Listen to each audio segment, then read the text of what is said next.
Indonesia ya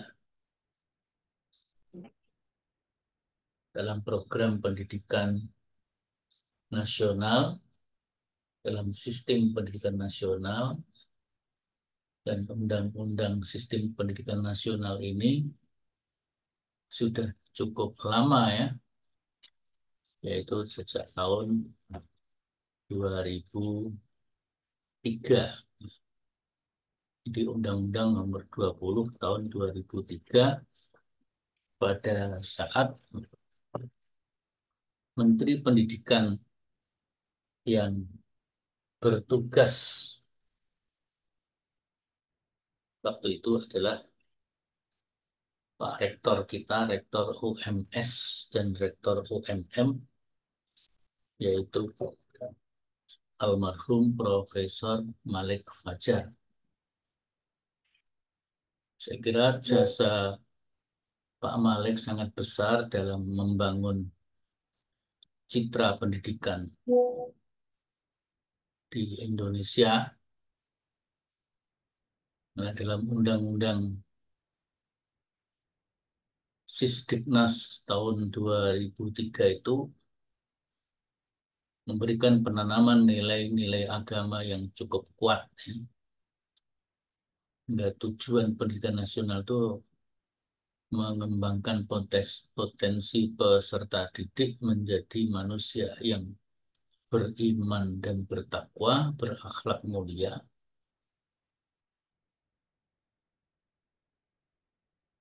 Saya kira ini merupakan filosofi pendidikan, filsafat pendidikan Indonesia yang berbasis nilai-nilai ajaran agama. Nah, bagi Muslim tentu nilai-nilai ajaran Islam.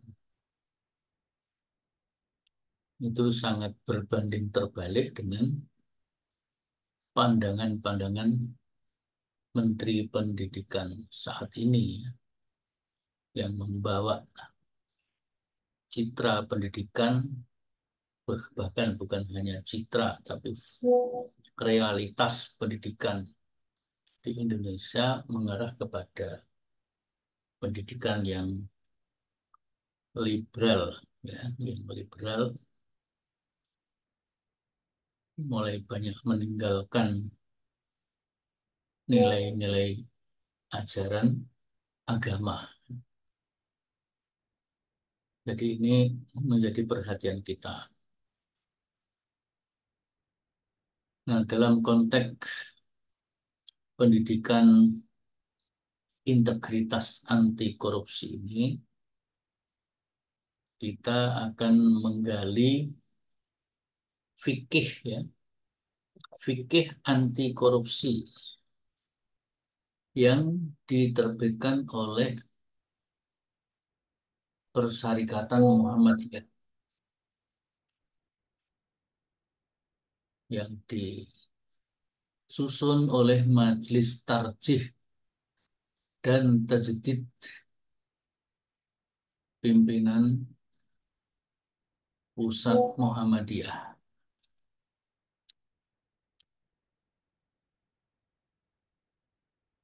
Nah, ini nanti bukunya bisa diakses di Sepada ya.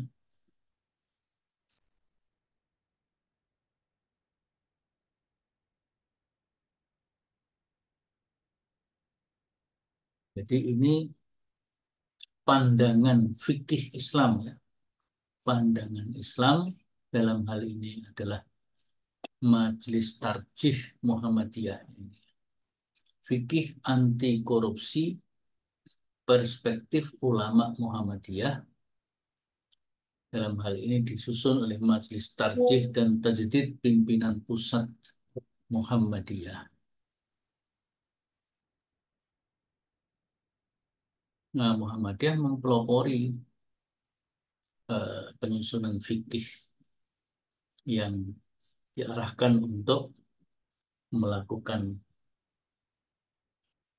antisipasi ya berupa pencegahan-pencegahan terhadap tindak pidana korupsi. Nah, pencegahan itu melalui jalur yang pertama literasi. Literasinya lewat fikih ini, fikih anti korupsi. Sehingga dengan adanya fikih anti korupsi ini di lingkungan keluarga Muhammadiyah, Muhammadiyah punya jaringan organisasi yang luas, Muhammadiyah punya amal usaha yang juga sangat banyak, amal usaha di bidang pendidikan, perguruan tinggi saja sudah mencapai 170-an perguruan tinggi, rumah sakit dan balai pengobatan, klinik, poliklinik, tidak kurang dari 500 buah di seluruh Indonesia. Sekolah dan madrasah tingkat dasar dan menengah tidak kurang dari 12 sampai 15 ribu unit sekolah. Belum lagi bank per bank pembiayaan syariah ya, bank pembiayaan rakyat syariah, BPR syariah. Memang belum punya bank tapi punyanya BPR. Tapi karena syariah itu bukan bank perkreditan tapi bank pembiayaan rakyat syariah. Kasus terakhir kemarin misalnya ketika terjadi penarikan dana Muhammadiyah dari Bank Syariah Indonesia BSI, itu kalau keseluruhan bisa mencapai 10 sampai 13 bahkan 15 triliun ya. Ya artinya Muhammadiyah memiliki kekayaan yang sedemikian rupa, tapi karena dibangun sikap mental ya, di Muhammadiyah dibangun sikap mental, hidupilah Muhammadiyah dan jangan semata. Sekarang kita tambahkan kata-kata semata ya. Dan janganlah semata mencari hidup dalam Muhammadiyah. Artinya masih dimungkinkan orang mencari hidup di Muhammadiyah dengan menjadi pegawai Muhammadiyah. Tapi ketika menjadi pegawai Muhammadiyah, janganlah semata-mata mencari hidup di dalam Muhammadiyah. Tapi juga sekaligus berjihad menghidupi Muhammadiyah. Berjihad memperjuangkan Muhammadiyah. Jadi orang bisa mendapatkan penghidupan dari Muhammadiyah dengan bekerja di Muhammadiyah, tapi juga sekaligus memiliki jiwa yang kuat untuk berjuang membangun dan membesarkan Muhammadiyah. Sehingga bapak-bapak kita di UMS misalnya, sebagian besar dosen karyawan UMS itu juga sekaligus penggerak-penggerak Muhammadiyah, penggerak-penggerak dakwah di ranting-ranting, cabang-cabang daerah, bahkan sampai pusat di Persyarikatan Muhammadiyah dan juga di Asia. Bahkan mahasiswa-mahasiswanya juga ikut serta membangun perjuangan Muhammadiyah lewat Ikatan Mahasiswa Muhammadiyah, Angkatan Muda Muhammadiyah, lewat Tapak Suci, Hizbul Waton, ada yang menjadi fungsionaris apa namanya, seperti lembaga resiliensi bencana, jadi relawan-relawan mutatawwi'u ya, mutatawwi'u fil jihad wal muamalat fil jamiyah Muhammadiyah kan gitu kan. Sehingga bisa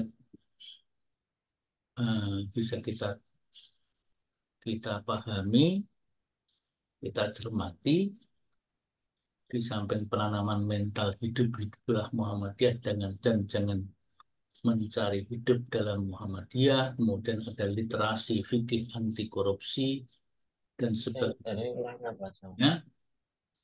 Alhamdulillah Aku loh mas. ABC. Apa nggak join dulu? Udah barangnya tulis.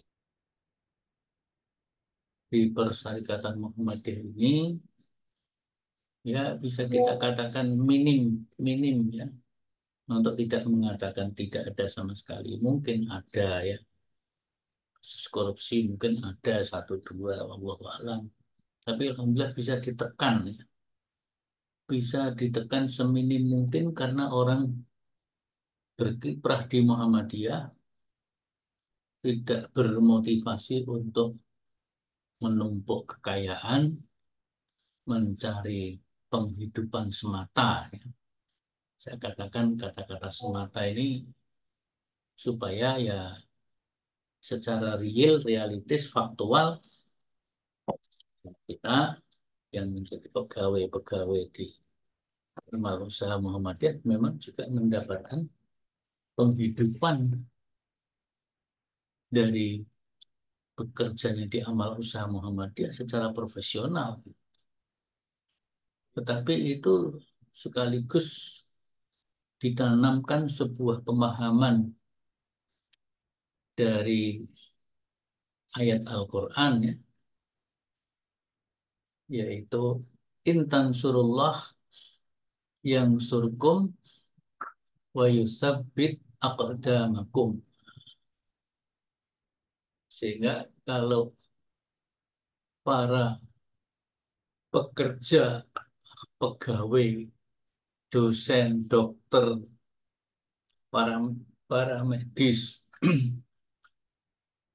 pekerja-pekerja yang di lembaga amil zakat, infak, sodakoh, lazismu itu, kalaupun mereka mendapatkan honorarium atau gaji sebagai pegawai lazismu, ditanamkan kepada mereka juga sebagai bagian dari intan surullah yang surkum wa yusabbit aqdamakum. Jadi gaji yang diterima, honor yang diterima itu bagian dari nasrun minallah. Nah, kita berjihad menolong agama Allah, maka Allah juga akan memberikan pertolongan kepada kita. Ini barangkali sangat bagus kalau ditanamkan juga dalam kehidupan bernegara bangsa. Jadi orang yang menjadi pegawai, menjadi korpri, pegawai negeri, ASN, apa namanya ASN itu, aparat sipil negara,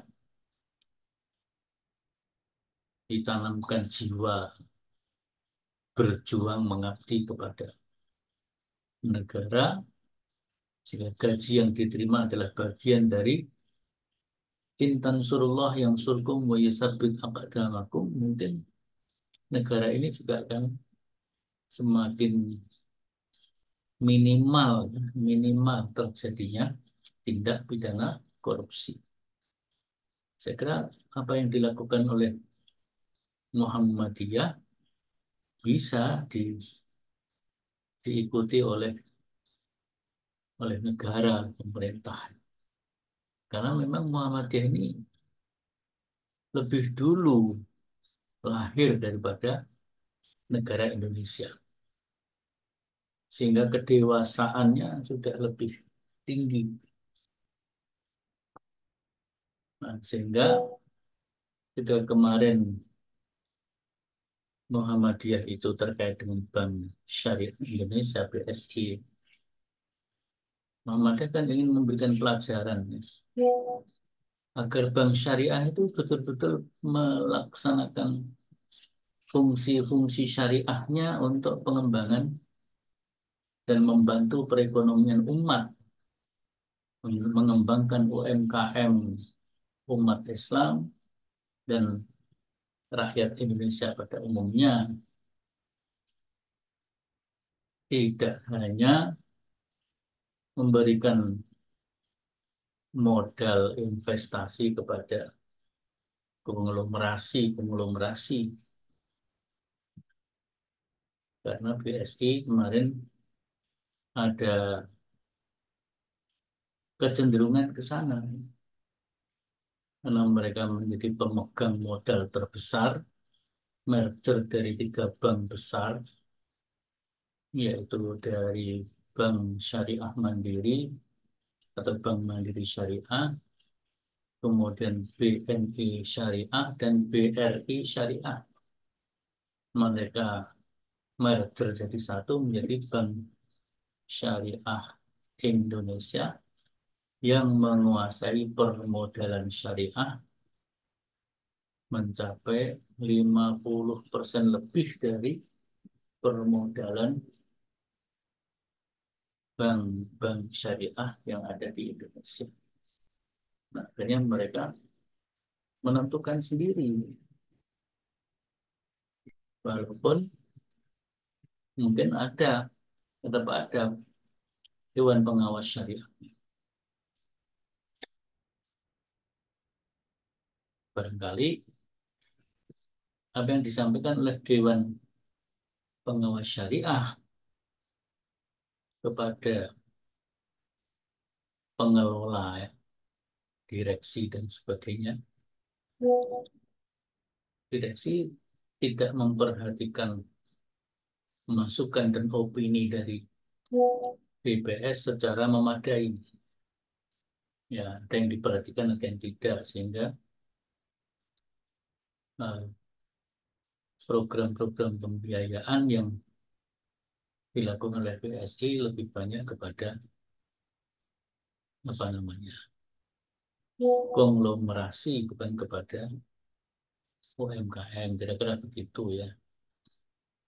Nah, Muhammadiyah ini memberikan peringatan, ya udah dananya dipindah saja ke bank-bank syariah yang lainnya yang masih berkomitmen untuk mengembangkan usaha menengah dan kecil masyarakat.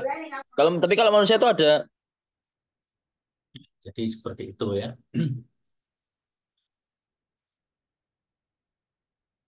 Di samping itu juga memang mungkin ada kasus yang lain ya.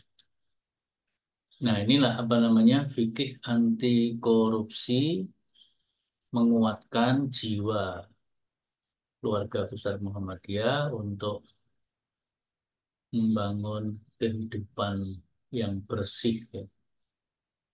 Kehidupan organisasi yang bersih, pengelolaan amal usaha juga yang bersih. Jadi ada good government dan clean government.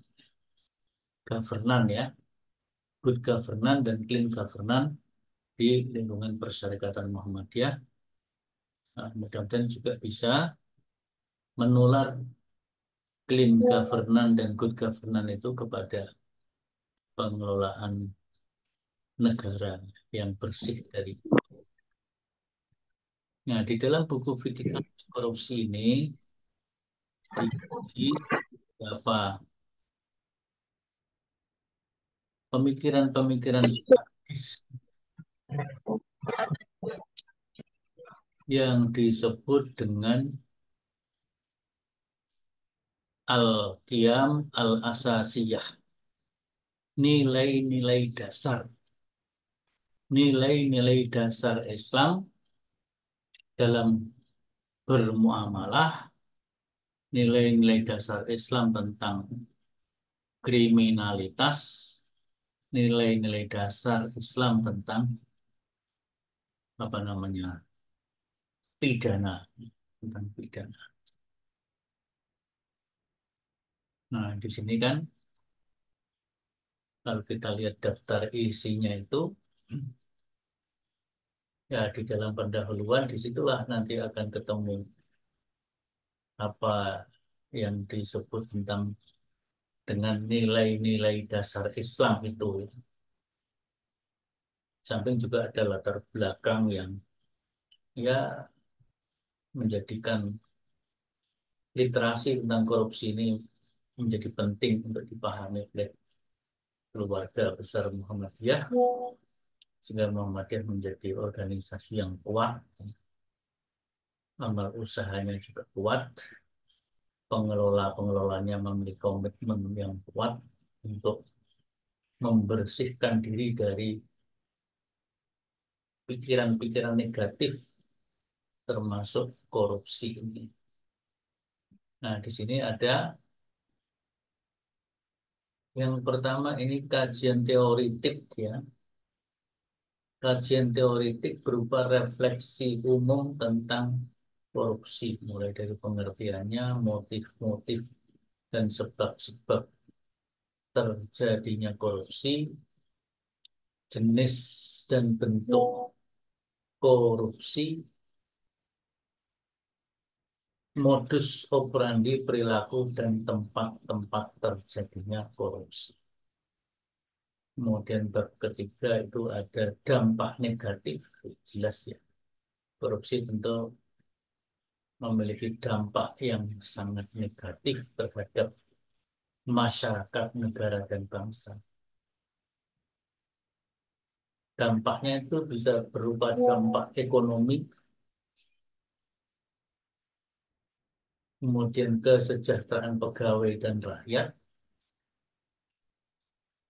bahkan bisa merembet kepada dampak politik dan keamanan, penegakan hukum atau law enforcement, ketersediaan sumber daya alam, dan juga dampak moral di masyarakat. Jadi ini cukup komprehensif kajian tentang fikih anti korupsi ini, termasuk kasus-kasus yang terjadi dalam kehidupan berbangsa, bernegara, dan bermasyarakat, tapi juga sekaligus menggali nilai-nilai ajaran Islam. Nah, disinilah yang disebut tadi ya sebagai al-qiyam al-asasiyah, nilai-nilai dasar atau prinsip dasar Islam tentang tatanan kehidupan sosial. Nah, nilai-nilai dasar itu disebutkan di sini, yaitu al-amanah, al-adalah, wal amru bil ma'ruf wan nahyu anil munkar. Jadi amanah, kemudian keadilan, dan amar ma'ruf nahi munkar. Itu nilai-nilai dasar yang sangat penting. Tentu di dalam amanah nanti ada al-iman wa tauhid, wal ibadah, wal akhlak ada masuk di sana. Keadilan juga demikian. Kalau amar ma'ruf nahi munkar adalah bagaimana penegakan hukum dan sebagainya dalam konteks kehidupan bernegara bangsa. Kalau dalam kehidupan berorganisasi ya penegakan hukum dalam konteks konstitusi organisasi. Dan ini alhamdulillah di Muhammadiyah bisa berjalan ya nilai-nilai dasar ini, sehingga bisa membangun kehidupan organisasi yang kuat, dan ini menjadi modal dasar bagi pembangunan clean governance, good governance menuju kepada good government Indonesia. Di Muhammadiyah melakukan perbaikan-perbaikan itu dari dirinya sendiri dulu. Ibda binafsik. Ibda binafsik. termasuk melakukan literasi untuk internal Muhammadiyah. Nah, maka kemudian juga diungkap teori-teori kriminalitas di dalam fikih Islam. Nah, di situ ada terutama ini kriminalitas dalam bidang korupsi. Maka ada takrif tentang korupsi dalam perspektif Islam. Di sana ada ghulul, ada riswah, ar-rashi wal murtashi, ada khianat, ada mukabaroh dan gosok, ada sarokoh, pencurian, ada intikhob, ada aklusuh, makan hasil atau barang yang haram. Ini apa namanya, kajian-kajian teoritik peristilahan di dalam yang berhubungan dengan korupsi di dalam fikih Islam, juga dengan pendekatan tafsir juga di sini ya. Di, mungkin juga kalian yang belajar di ilmu Al-Quran dan tafsir bisa nanti membangun sebuah penelitian tafsir terkait dengan korupsi. Ini saya kira bagus. Jadi tafsir korupsi menurut Muhammadiyah. Silahkan itu jadi skripsi, jadi artikel jurnal seperti ini.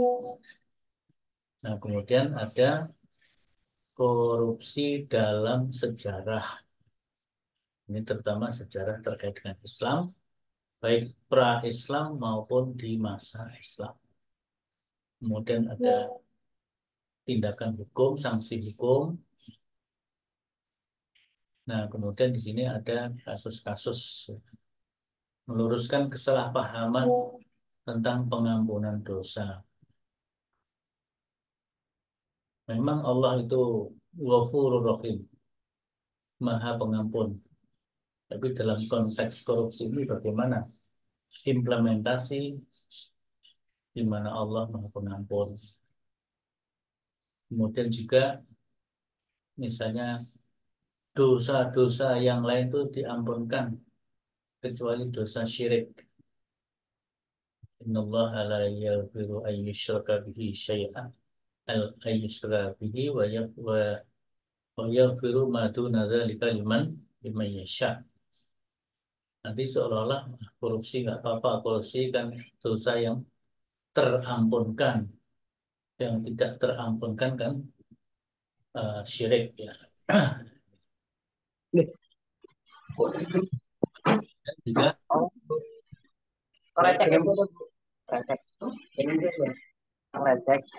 Bobi Abad Jabir, mikrofonnya bisa di mute ya.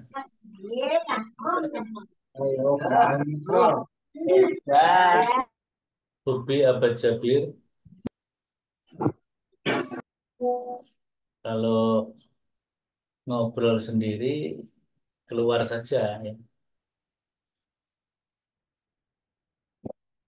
Ya, jadi itu apa namanya, model-model menyalahgunakan ya.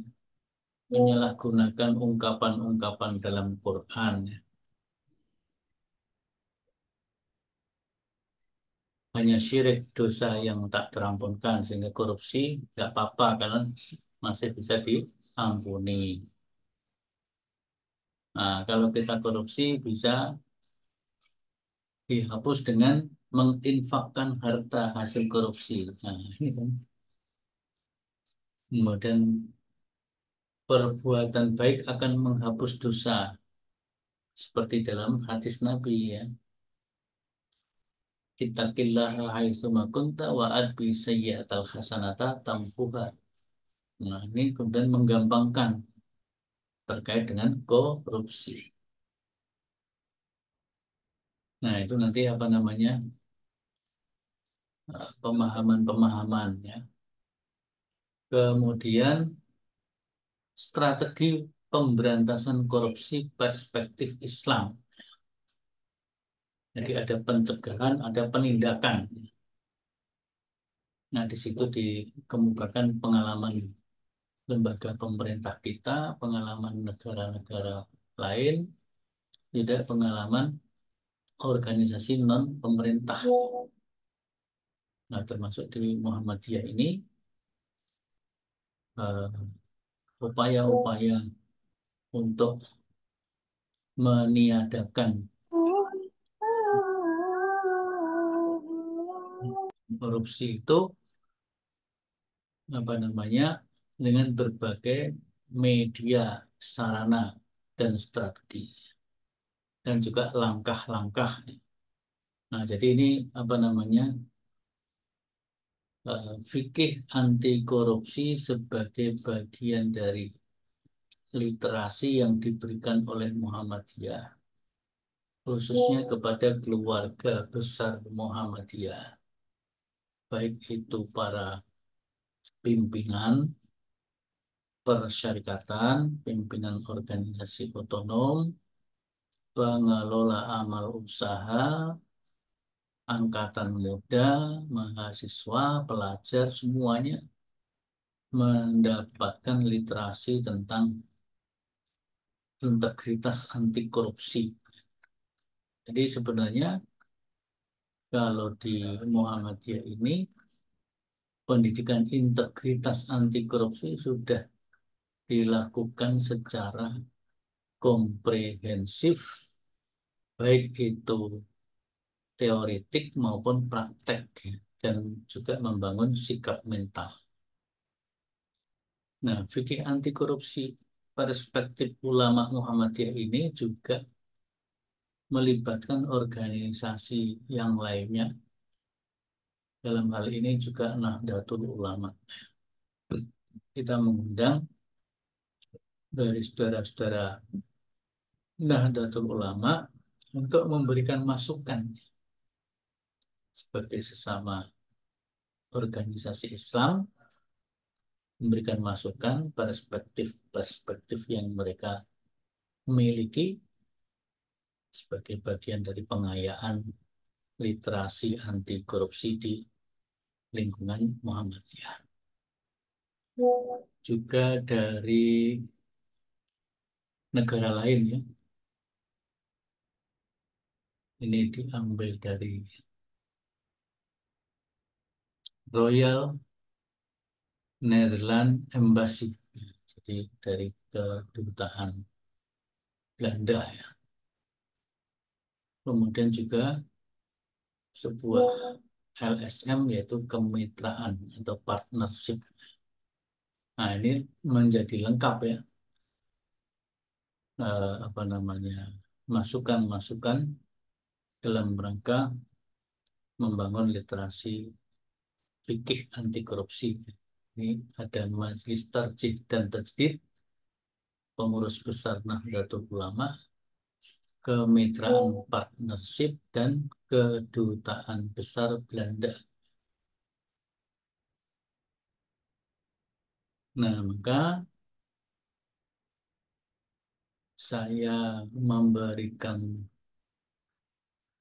tugas kepada kalian. Kalau semester yang lalu itu kita bagi, mahasiswa itu dibagi, kemudian memberikan presentasi, menyampaikan presentasi. Nah, kali ini tidak usah presentasi. Yang penting saudara melakukan resume, ya, ringkasan penting, ringkasan eksekutif summary dari fikih anti korupsi. Jadi kalau di dalam daftar isi itu memang cukup banyak ini, banyak harus membaca ya. Eksekutif summary fikih anti korupsi pimpinan pusat Muhammadiyah dan relevansinya dalam pemberantasan korupsi di negara Indonesia. Jadi judulnya Executive Summary Fikih Anti Korupsi dan relevansinya terhadap pemberantasan korupsi dalam lingkup negara Indonesia. Ya, silakan Anda berkelompok bebas, jumlah anggota kelompoknya bebas, tidak usah dibatasi. Yang penting saudara melakukan executive summary, ringkasan eksekutif. Apa yang dimaksud dengan eksekutif ini? Ringkasan ini memiliki apa namanya fungsi ya, meringkas tapi sekaligus fungsional memberikan wawasan kepada yang melakukan peringkasan itu, tapi juga bagi yang membaca ringkasannya itu tergugah untuk ikut serta meminimalisasi terjadinya korupsi. Itulah yang namanya executive summary. Jadi executive summary fikih anti korupsi, tapi ditambah dan relevansinya bagi pemberantasan tindak pidana korupsi dalam kehidupan berbangsa bernegara Indonesia. Jadi bebas anggota kelompoknya, yang penting berkelompok. Berkelompok itu berarti lebih dari satu. Jumlah maksimalnya tidak dibatasi, kemudian jumlah resumenya atau summary-nya juga tidak dibatasi, tapi ditambah satu poin relevansi bagi pemberantasan tindak pidana korupsi dalam kehidupan berbangsa dan bernegara di Indonesia. Ini yang terpenting ya.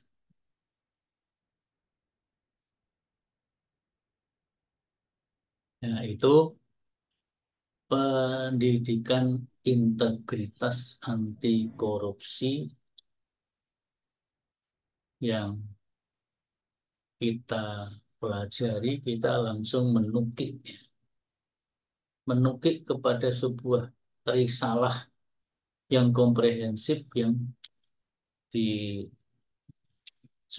oleh Majelis Tarjih dan Tajdid pimpinan Pusat Muhammadiyah bekerja sama dengan PBNU, Kedutaan Besar Belanda, dan juga partnership ya, kemitraan sebuah LSM.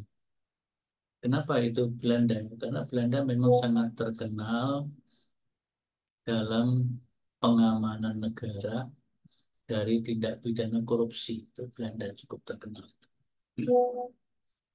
Sehingga Muhammadiyah menjalin kerjasama dengan pemerintah di luar negeri, yaitu Kedubes Belanda di Jakarta. Nah, jadi ini ya, jadi ini ada berapa bab ini? Saudara melakukan summary terhadap 6 bab, ya, 6 bab. Nah, dan 6 bab itu disebut sebagai executive summary. Bebas, bagaimana cara saudara meringkas, bebas. Yang penting bisa menangkap pesan umum dari fikih anti korupsi ini. Kemudian apa namanya? Diberikan tambahan wawasan relevansinya terhadap pemberantasan korupsi di Indonesia, gitu juga bisa. Atau tadi pemberantasan korupsi dalam kehidupan berbangsa bernegara. Ini saya kira ya, pelajaran kita terakhir ini sangat menarik ya, secara konseptual, tapi dalam kehidupan bernegara dan berbangsa kita, kasus korupsi masih terus merajalela. Bahkan kasus korupsi di akhir zaman ini, pasca reformasi ini, semakin merajalela dibanding kondisi-kondisi sebelumnya. Kalau dulu awal-awal kemerdekaan, aparat sipil negara, angkatan bersenjata, kepolisian, rakyat pada umumnya masih memiliki komitmen yang kuat berjuang mempertahankan dan mengembangkan kemerdekaan yang sudah dicapai oleh bangsa ini ketika perjuangan revolusi, perjuangan revolusi melawan penjajah Belanda, penjajah Jepang, Inggris yang sempat mau masuk kembali setelah Indonesia diproklamasikan, terus mereka menghantui kemerdekaan Indonesia, baru akhirnya kemudian pemerintah Belanda mengakui kedaulatan RI, sehingga Indonesia dalam tanda petik meraih kemerdekaannya secara dalam tanda petik secara utuh. Tapi kasus setelah Indonesia merdeka dalam tanda petik merdeka secara kasus kasus juga muncul dalam kehidupan berbangsa bernegara. Kasus apa namanya deideologisasi ya. Pancasila diguncang dengan komunisme dan macam-macam. Kemudian mental bangsa juga dirusak. Munculnya korupsi. Sampai sekarang tindak pidana korupsi ini masih susah untuk diantisipasi. Nah, alhamdulillah ada organisasi-organisasi yang baik seperti Muhammadiyah dan lain-lainnya yang mencoba menegakkan pengelolaan organisasi, yaitu good governance dan juga clean governance dalam penegakan organisasi. Nah, ini kalau bisa ditransfer ya, good governance dan clean governance dalam organisasi seperti Muhammadiyah bisa ditransfer kepada good governance dan clean governance dalam pemerintahan Republik Indonesia sehingga menjadi clean government dan good government. Tentu ini sesuatu yang sangat baik, tapi tentu itu tidak mudah. Maka paling tidak saudara menuangkan pikiran sebagai generasi muda. Pertama, menyerap dulu fikih anti korupsi, dibuat eksekutif summary. Jadi karena eksekutif summary apa saja yang bisa saudara tangkap di situ. Jadi tidak harus menyeluruh bab 1 sampai bab 6, tapi mungkin kita mengambil yang paling penting apa di situ dan relevansinya bagi penegakan clean dan good governance dan clean dan good government of Republik Indonesia. Mungkin kalau ada yang mau ditanyakan, dipersilahkan.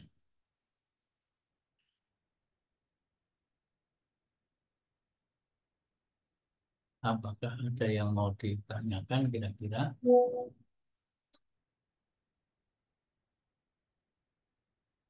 satu kelompok berapa orang Ustaz? Saya bilang tadi bebas ya. Kelompoknya bebas jumlahnya, panjang tulisannya juga bebas, bentuknya bisa berbentuk narasi esai, bisa berbentuk PPT, bisa berbentuk infografis. Ya, bentuknya tiga macam. Narasi dalam bentuk artikel, makalah. Formatnya usahakan walaupun ditulis format Word, MS Word, tapi diupload dalam format PDF. Bisa bentuk yang kedua, yaitu format PowerPoint, PowerPoint, PPT. Juga diolah dengan PPT, tapi diupload saja dengan format PDF. PDF tapi isinya PPT. Kemudian yang ketiga dalam bentuk infografis. Infografis itu lebih singkat ya. Itu juga infografis yang nanti uploadnya di format dalam bentuk PDF. Itu afdolnya begitu. Tapi kalau saudara misalnya kesulitan yang narasi diupload dalam bentuk Word juga silakan. Dalam bentuk PPT asli juga silahkan, dalam bentuk infografis yang asli juga silahkan. Untuk anggota kelompoknya adalah bebas, dimulai dari 2 orang dan seterusnya. Ya. Dimulai dari 2 orang sampai seterusnya.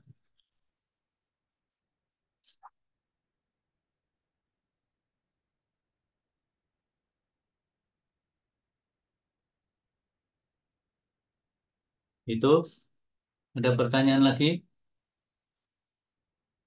Jadi ini nanti langsung saya buka slotnya, saya upload bukunya, ya, buku fikih anti korupsinya, saya upload PDF-nya, saudara bisa buka.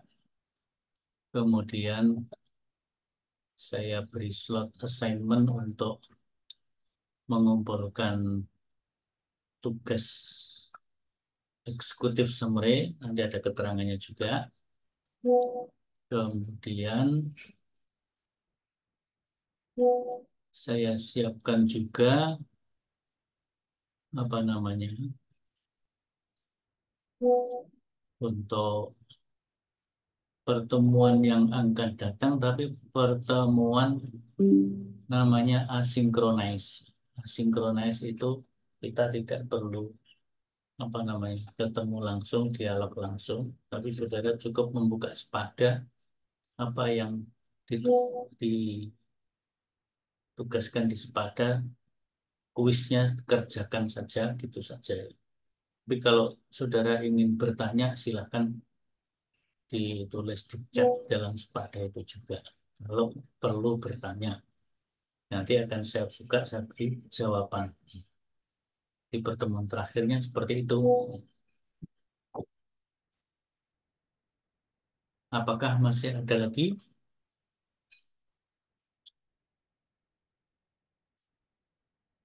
Jadi kalau untuk hari ini presensinya biasa pakai My Presensi, kemudian yang belum bisa My Presensi silahkan didaftar di WA seperti biasa.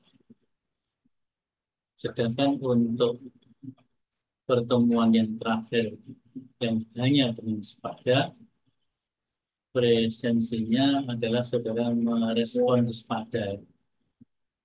Di chat itu ada asal saudara menyampaikan chatnya, misalnya cukup menyatakan hadir atau chatnya dengan bertanya, maka pernyataan hadir atau pernyataan atau pertanyaan yang disampaikan dalam chat itu adalah tanda saudara masuk sesuai dengan kelasnya masing-masing.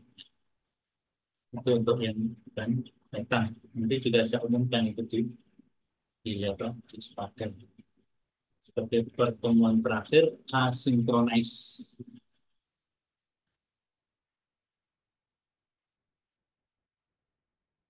Ada pertanyaan lagi? Kalau tidak ada, kita cukupkan. Segera saya upload untuk bukunya, kemudian penugasannya, dan juga apa namanya, kalau ada pertanyaan lewat chat. Cukup ya? Mana? Sudah cukup?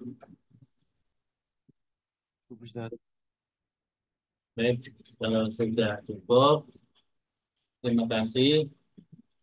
Saya nggak tahu yang masuk berapa persen ya.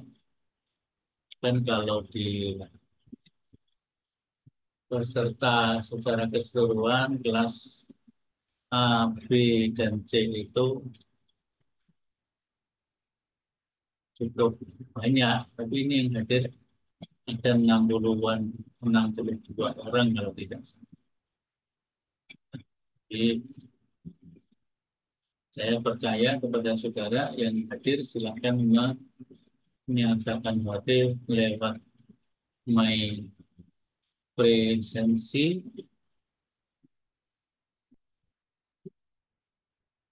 Kemudian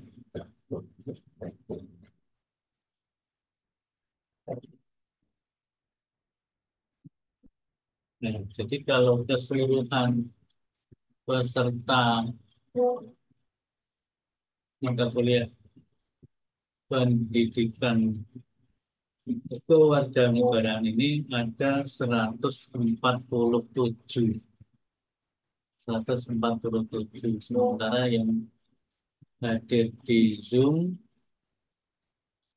tadi 62, sekarang tinggal 60. Jadi tidak ada separuh.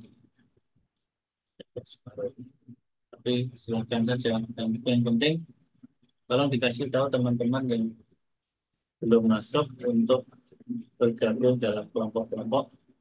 Silakan membuat kelompok-kelompok bebas jumlahnya. Yang penting salah satu anggota kelompok nanti yang mengupload satu saja ya.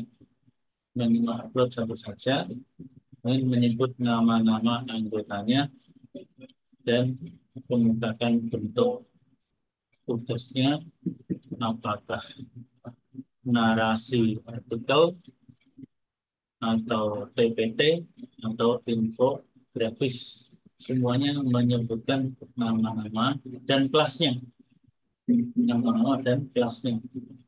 supaya satu kelompok itu satu kelas, tidak boleh antar kelas. Kelas A ya A, kelas B ya B, kelas C ya C, gitu ya. Jadi mudah kita melakukan pendataan dan identifikasi. Insyaallah untuk kuis dan kisi-kisi saya sampaikan di pertemuan terakhir sesuai kelasnya masing-masing dengan sepada. Kita nggak ketemu langsung. Dan saudara merespon, saya hadir. Saya nama dan nomor induk dir saja, atau saya nama nomor induk menyampaikan pertanyaan bla bla bla boleh juga. Untuk pertemuan terakhir, mudah-mudahan perkuliahan kita pendidikan kewarganegaraan ini memberi manfaat yang baik bagi kita semuanya sebagai citizenship warga negara yang baik bagi negara kita, Republik Indonesia. Sudah cukup sekian. Sudah jam 8 lebih 5 menit, kurang 5 menit lagi waktu kita habis. Silakan untuk selanjutnya melaksanakan aktivitas berikutnya. Terima kasih. Kita tutup dengan kafaratul majlis. Subhanakallahumma Bihamdika asyhadu an la ilaha illa anta astaghfiruka astaghfiruka wa atubu ilaik. walhamdulillahirabbil alamin. Wassalamualaikum warahmatullahi wabarakatuh. Waalaikumsalam warahmatullahi wabarakatuh. wabarakatuh.